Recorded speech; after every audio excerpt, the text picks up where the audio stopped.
Hello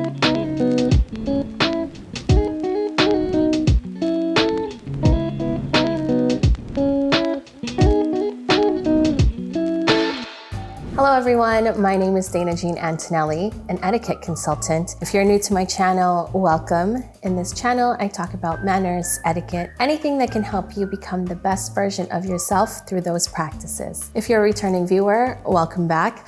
I am glad to know that you have enjoyed my previous videos, and here you are back for more. So for today's video, I will be sharing 10 common etiquette mistakes that I see all the time happening. Now, etiquette is a set of rules that we follow to govern how we interact with each other in a respectful and kind way on a daily basis. So I figured I'd share 10 common etiquette mistakes that I've seen so that way you can prevent them from happening to you.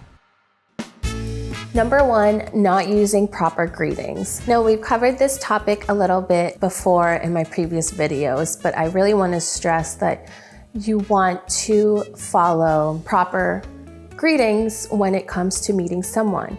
Now, greetings vary from culture to culture. For instance, here in America, it's customary to shake hands, but in other areas of the world, for instance, in Asian cultures, it's customary to bow when you're greeting, or even in European countries, you kiss each other on the cheek. Number 2, interrupting others. Interrupting others when speaking is so disrespectful. It's rude. This is so common. I see it on a daily basis. So just make sure you let the other person speak first, and when they're done, then you can say your 2 cents.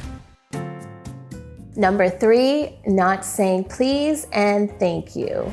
This is as simple as it gets. Easiest etiquette rule that anyone and everyone should be following. Saying please when you are asking for something of someone, and also thanking them for helping you out, for the gratitude, act of kindness. We are taught this ever since we were young, and believe it or not, a lot of people forget to say please and thank you.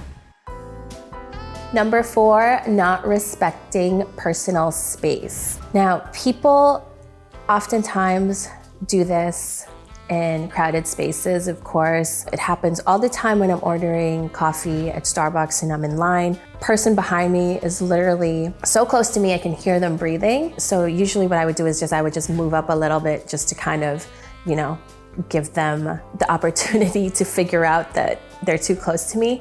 But to some people, it can be, threatening, uncomfortable. So just make sure to always be mindful of people's spaces. Number 5, being late. Now, we've covered this topic in my other videos time and time again, but it's important to always be punctual, whether it's for dinner dates, doctor's appointments. Now, I have a friend who is always late when we get together, and I'm not talking about 10 minutes late. I'm talking about half an hour to even at times an hour late when we're getting together. I certainly felt disrespected and that she didn't value my time, and time is certainly something that we can never take back. We finally had a conversation about it, and she did say that she only does that to me. So it made it even worse, right? But anyways, always be on time. It just shows respect to the other person. Number 6, using your phone. It just shows that you're not present with the other person when you're texting on the phone. If you're at dinner and you're constantly texting or whatever, checking your fantasy football, just be mindful of that. Even probably perhaps set rules within yourself to not use your phone when you're at dinner or when you're with other people's companies. One thing that I always do, because I do some influencing here in Boston, we get invited to restaurants constantly. And of course, we're invited because they want us to showcase our meal, new restaurant, right?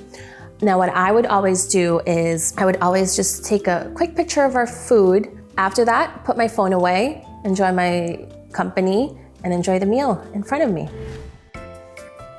Number 7, ignoring RSVPs. It's such an honor to be invited to a person's wedding, right? Or their party, gala, whatever it may be. So you wanna make sure you're always RSVPing right away within a day or two that you get the invitation. That's just one less thing for the person or the host to check off their list. For instance, when I was planning my wedding reception, one of my aunts, I literally had to call her, text her, make sure she was coming, and she wouldn't give me a straight answer. So I almost didn't include her, but then she finally gave me an answer. But it's just really annoying that you have to chase people down. So make sure to RSVP promptly. Number 8, not offering to help. Now, whether you're in a social situations, you've been invited to someone's home, you want to make sure to always offer a lending hand. Or even if you're out in public and you see a mother with a stroller trying to open the door and they're having a difficult time, it's so nice to open the door and assist them. They'll appreciate it more than you know. Number 9, eating with your mouth open. Not only is it disgusting, no one wants to see what's in your mouth, but it's also rude and comes off disrespectful with the people that you're with. So make sure to just close your mouth when you're chewing. Easy as that. Number 10, not saying excuse me. If you sneeze, say excuse me. If you bump into a person in a crowded space, saying excuse me is very polite. You're not pushy, you're not rude. And it just shows that you're a polite human being. And there you have it, 10 common etiquette mistakes that I've seen time and time again. I hope you found this video helpful. If so, please give it a thumbs up. If you have any questions or comments, leave them down below. And if you haven't done so already, please subscribe. And I hope to see you in my next video. Thank you so much for watching.